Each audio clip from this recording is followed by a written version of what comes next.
guys, what is going on? Blossom is back, and welcome back to another episode of Top Drives. Now, I am back, well, finally, not really, kinda, let me explain. So, the last 3 weeks I've been in the UK, from Christmas all the way to the 15th of Jan. You can tell that I've been there for so long that I'm saying the dates the wrong way around now. Not Jan the 15th, but the 15th of Jan, because, you know, that's how they say it in the UK. I don't know why. But anyway, some of the best days of my life. I was there for 3 weeks, and it was just amazing. It was banger after banger after banger. You know, from staying at the London Hotel to eating, you know, the best meals in the world, because I don't know what you guys say about British food. I love a full English. I think I had that about 6 times when I was there. When you think about it, that's like 33% of the time that I was in the UK, I had a full English for breakfast. I also love the weather in the UK. Yes, I love the rain. I'm from Seattle. I'm used to it. I love the doom and gloom, the rain, the gray. And obviously, I ended off with my tour at Hutch. So if you haven't already, please, what are you doing if you're watching this video? You probably want to help with Top Drives, but please watch yesterday's video. I did a collaboration with Dimitri and Maria, and it was one of my,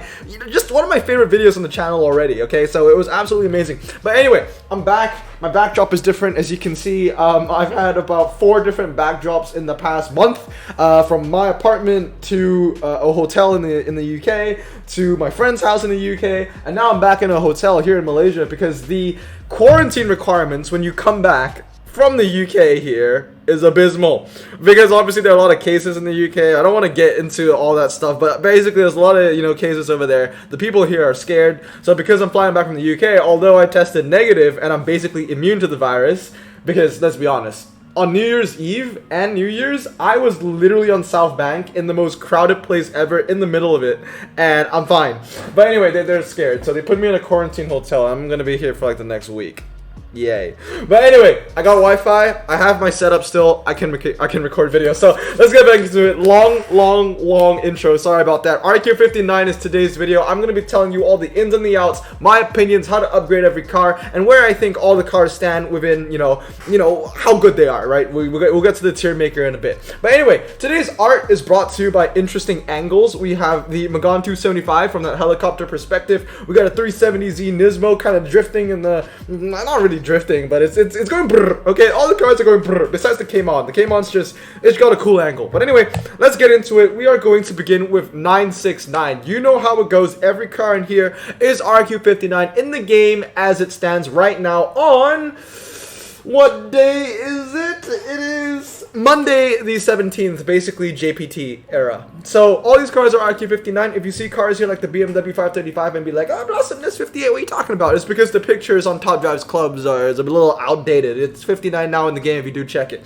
Anyway, all these cars are pretty fundamental. All the RQ59s out with 969. I don't think there are any questions here, anything that's any controversial. We got basically the 4-wheel drive all-surface tires, the standard tires, the off-road tires. I guess the only question that maybe I would bring up is, in the past, I have said, okay, we should 699 4-wheel drive medium ground clearance performance tire cars, especially if they don't have traction and ABS. And the Nissan Pulsar and the Delta, I think they are lacking of either one or the other or both. So why would I 969 them? Because it goes against what I've said in the past. Well, the Nissan Pulsar and the Delta are both from the 90s, so most of these cars don't have both traction and ABS anyway, and also, you know, 90s is a pretty small niche. So in my opinion, I would go 969 on the first one. If you get a second one, any of these 90s 4-wheel drive mediums, then by all means you can go 699. But at the end of the day, both of these cars aren't too good. The Lancia has more of a niche, but the Nissan doesn't. The Lancia is also better because it handles a little better, but we'll talk about that once we get to the ranking. And then 969 continued. Once again, the Subaru Impreza, it's a 90s car once again, although it doesn't have traction or ABS.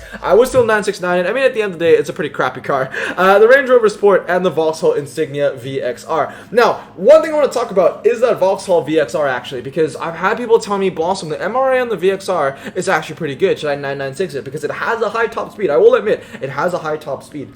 But what I have to argue is, I don't know what they mean by good MRA, because according to Top Drives Club, I don't own this car because it's trash. It only has 71.95 MRA, which is not good. So anyway, I would give it a 969 as well, because the handling isn't too bad, 78, but at the end of the day, when you compare it to its rivals like the Impreza, which isn't even a good car, or the Delta, or even the Pulsar, they're all above the 80s, so the Vauxhall, unfortunately, is a bit of a bummer. Now, moving on to 699, once again, I think everything here is pretty fundamental. It's your low ground clearance, performance tire cars, and your slick tire cars. In fact, none of these cars are actually slick. We have the Bentley Mulsanne. Now, that is medium ground clearance, to be fair, but it isn't four-wheel drive, it is rear-wheel drive, and 699 on the Bentleys are better, because 699 is basically like an upgrade that makes your cars lighter than 969 versions. And for Bentleys, you want to get rid of as much weight as you basically can. Basically rip out all the chrome and the gold and the silver and the infotainment system and the back seats. You want those Bentleys to be light, because they have very powerful engines as well, but you know, they also carry a lot of weight. I feel like if they kept the engines and they put a bunch of carbon fiber on the Bentley and they removed like every like infotainment and luxurious system, it would be a pretty good car, but unfortunately it isn't. But it is better 699 than 969. Now moving on to 699 continued. Now we do have a slick tire car in the Firenze O'Neill and the Porsche Cayman.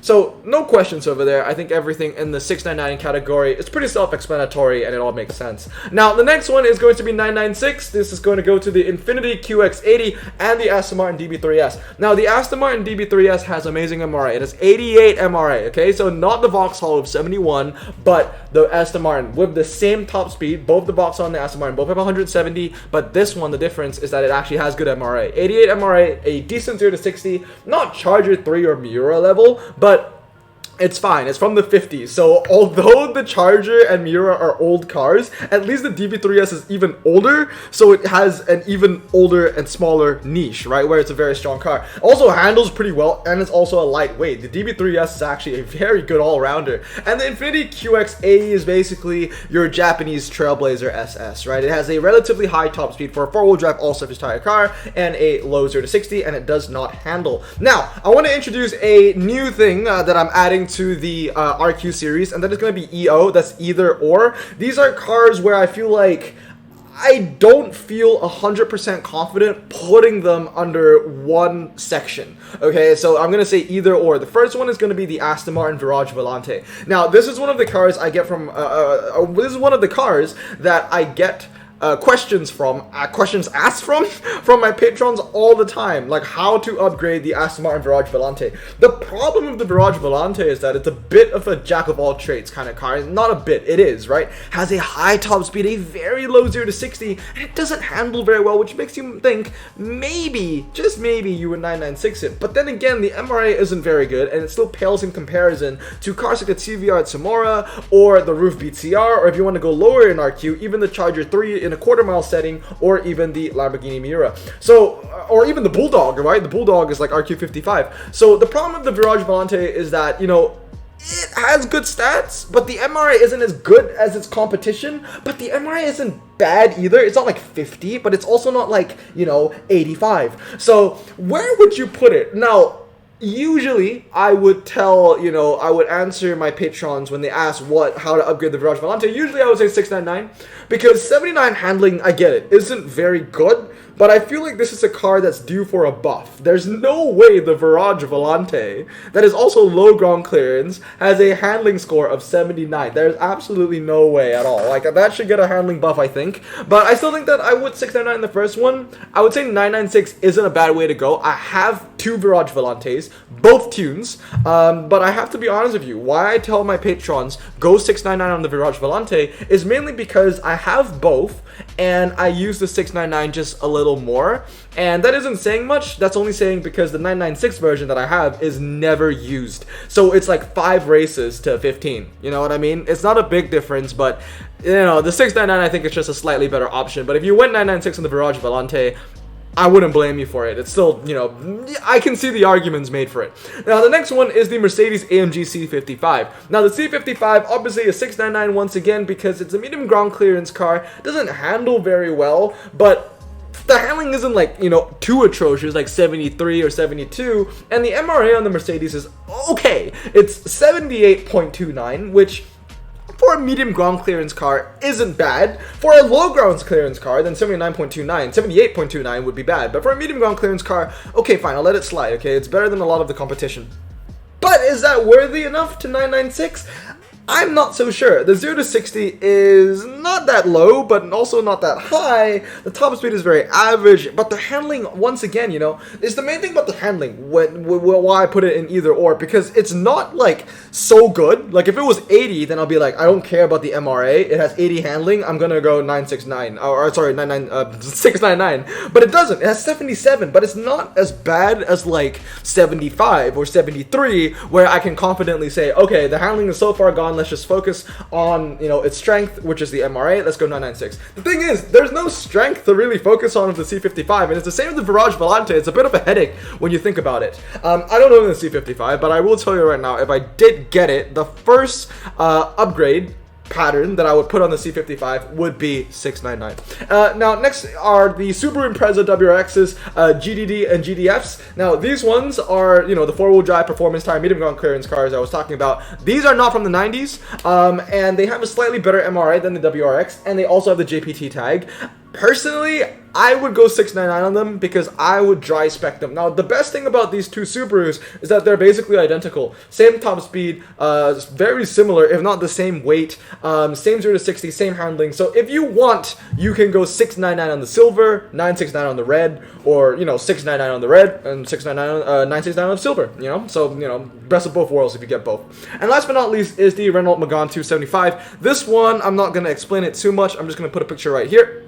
And as you can see, 969 basically wins, you know, the usual, which is like your slalom and your hairpin. But why I'm putting the Megane under 699 and 969 is because the 969 version actually wins City Streets small, but the 699 version wins City Streets medium. Now, this is something that we need to focus on because the Renault Sport Megane 275 is a blossom choice. It is a absolutely fantastic car. So this is a car that you definitely need duplicates off, which moves me to my next slide. What cars should you get duplicates off? So the Lotus 340R needs no introduction. That one is like, you don't even need duplicates. You need triples, triplets, or quadruplets, or quintuplets, or sextuplets. Is that a word? Sextuplets? I think. You want basically as many 340Rs as you can. The DB3S is a jack of all trades in the good way, you know? So it's like the opposite of the Virage Volante, because, you know, it has good MRA and it has better handling, and also still a high top speed, although it's not as high as the Virage Volante. The Silvia is a better version of the other Silvia, which is non-JPT. The Megane is one of the best ultra medium ground clearance cars. The Infiniti G37 is one of the best standard tire rear-wheel drive cars. This and the Caterham 270 go hand in hand, and the Maserati Quattroporte is basically the best car in its niche because it's the only car in its niche. So with that said, let's get on to the tier list. I have to say, RQ59 is a pretty strong RQ. It's quite funny because I've already made the tier list for RQ60, and RQ60 is a stark contrast to what RQ59 is. RQ59 has a lot of bangers, okay, compared to other RQs that we have reviewed further in the previous episodes of this series.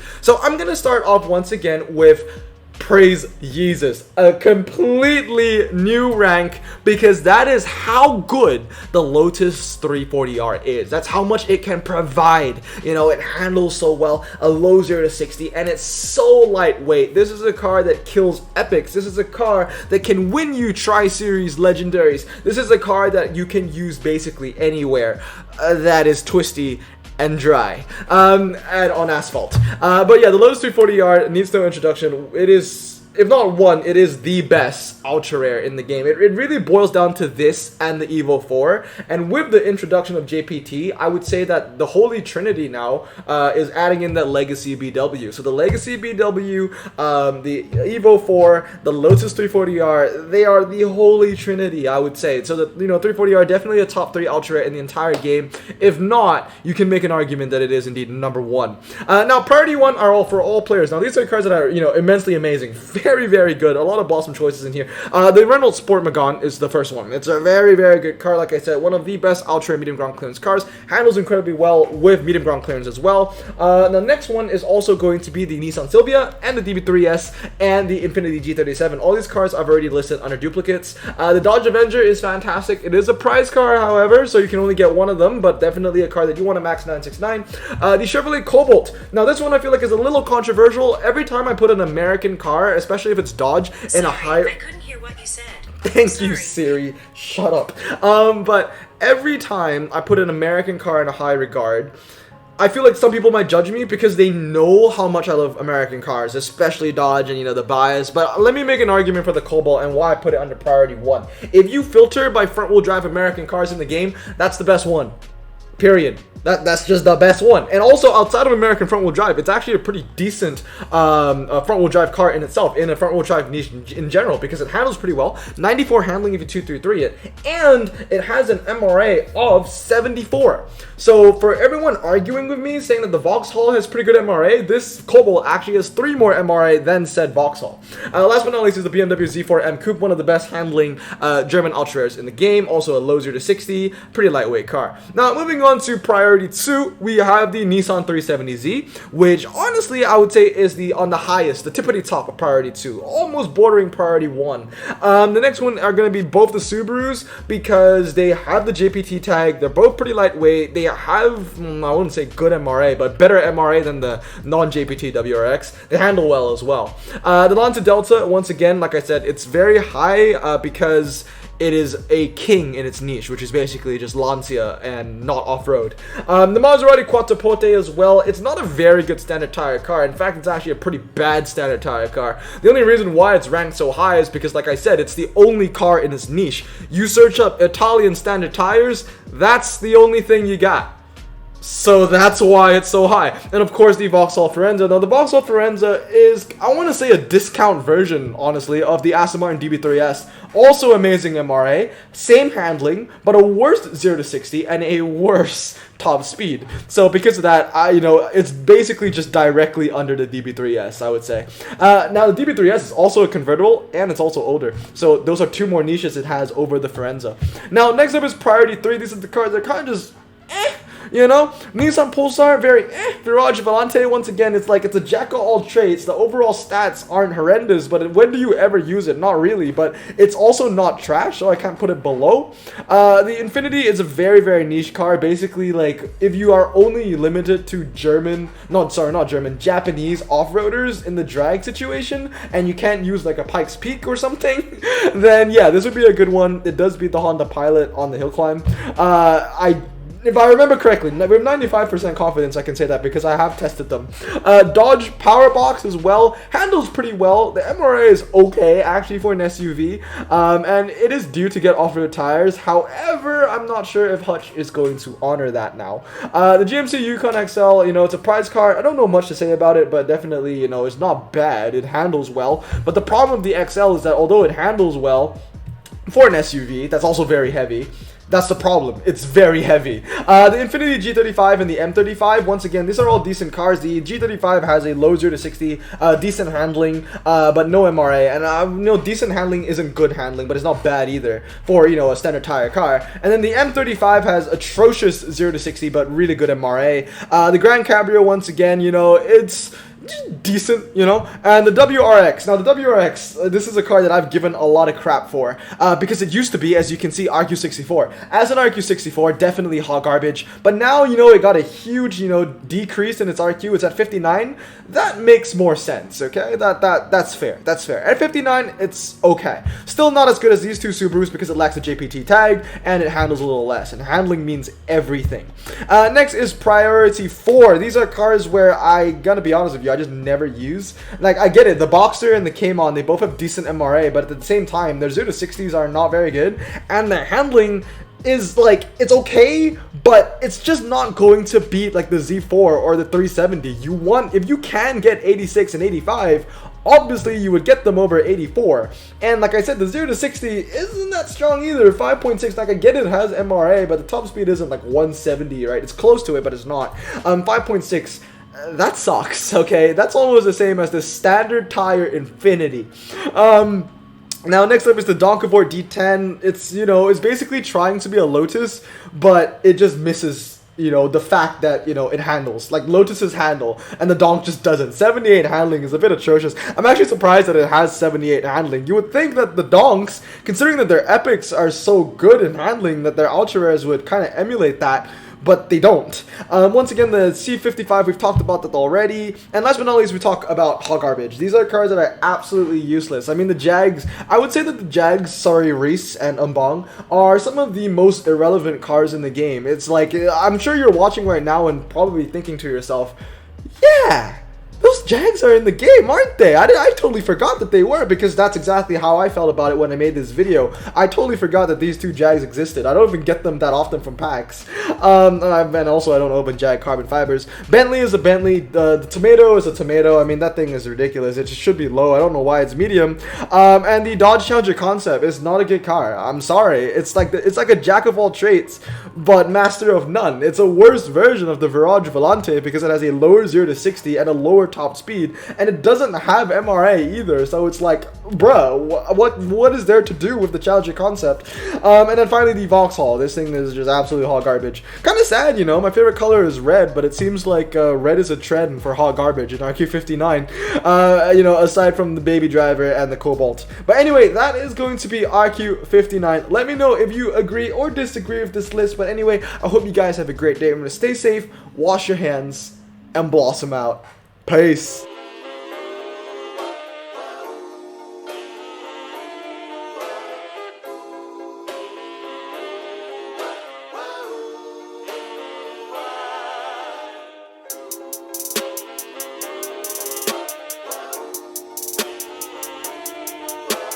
Bro, this song just makes me so happy. Me too. Imagine being Asian in the 50s, looking nifty, leather jacket, looking sleek, look like Presley, look so deadly. Got a jukebox back at home, feeling jazzy, turn it on and play it slow, like the movies with the ladies. They so fine. Imagine being Asian in the 50s, looking nifty, leather jacket, looking sleek, look like Presley, look so deadly. Got a jukebox back at home, feeling jazzy, turn it on and play it slow, like the movies with the ladies. They so fine. Sit back, relax in my Bonneville Pontiac. Hold tight all night, cruise to Jacksonville Atlantic. Blonde hair, don't care, look like Leslie Brooks. Pin up girls everywhere with the drop dead look. Swing it side to side as we slow dance to the night, when I'll hold your perfect hand and take you out just for a ride.